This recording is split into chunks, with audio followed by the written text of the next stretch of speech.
Hola, ¿qué tal, compañeros? Les doy la más cordial bienvenida a esta cápsula de cómo realizar un relato. Primero que nada, tienen que leer ya sea El Principito o La Noche Boca Arriba. Ustedes deciden. Aquí es muy importante que con la lectura ustedes hayan sentido algo, hayan entendido algo. Y de eso que ustedes entendieron, de eso que fue lo que más les gustó, van a elegir el tema. El tema es muy importante porque es lo que nos va a guiar en la narración.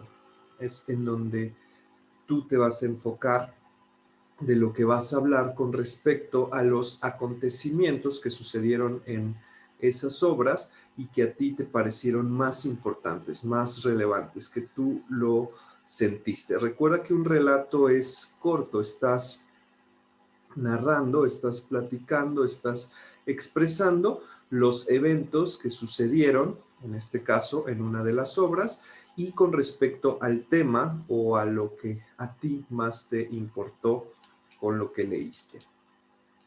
De ahí es muy importante que especifiques y que no cambies quién está contando la historia.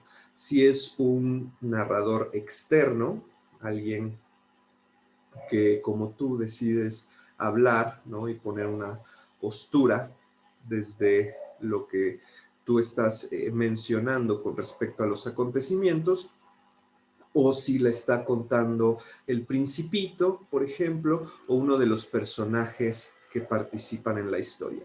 Es muy importante que cuando elijas a un narrador no lo cambies, sino que mantengas toda la historia contada por esa persona. De ahí los personajes. Recuerda que un relato es una historia corta, entonces tiene pocos personajes, tres a lo mucho. Recuerda que estos personajes son los que participan para generar esta trama, ¿no? La trama debe de llevar un orden desde un inicio donde se pone todo un contexto, de ahí las situaciones que van pasando, que puedes identificar justamente cuáles son los indicios, o sea, las cosas que se presentan para que haya un cambio, que eso es un punto muy importante que no lo puedes olvidar. Dentro del relato, ya acercándonos al final, debe de haber un cambio que sorprenda a la persona que está leyendo para que este relato pues tome relevancia y tome interés al lector. En este caso, el cierre o el final es cómo se resuelve justo este cambio. Recuerda que todo esto tiene que ver con el tema que elegiste, con los personajes que están participando y sobre todo quién está contando la historia.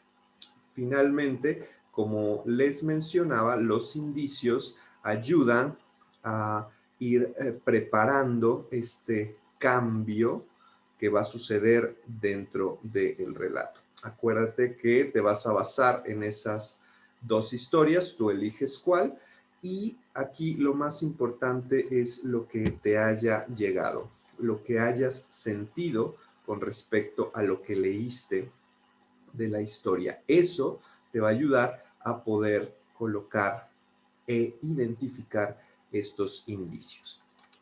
Ahora, es muy importante que cuando estamos escribiendo, a veces puede dificultarse, costar trabajo, entonces existen diferentes técnicas de desbloqueo que yo los invito a que busquen diversas técnicas. En este caso, yo les presento una que dice me acuerdo de, y entonces haces memoria y a partir de ese me acuerdo de, empiezas a escribir, ¿no? Lo que sea que te hayas acordado. Y entonces eso va a permitir que las palabras vayan fluyendo. En este caso, como te mencioné, muy importante que hayas leído la historia y entonces te pones a pensar, a reflexionar. Me acuerdo de que el principito hacía tal cosa, y entonces con eso tú dejas que fluyan las palabras y comienzas a escribir. Es muy importante que cuando termines tu relato, recuerda que es pequeño, tienes que revisarlo, tienes que leerlo y darte cuenta si tiene coherencia, si tiene faltas de ortografía, si hay que acomodarlo, si cumple con una introducción, un desarrollo, un cambio, con todas estas cosas que te acabo de mencionar, y con eso vas a obtener tu actividad. Espero que esta pequeña cápsula te haya servido y te deseo mucho éxito.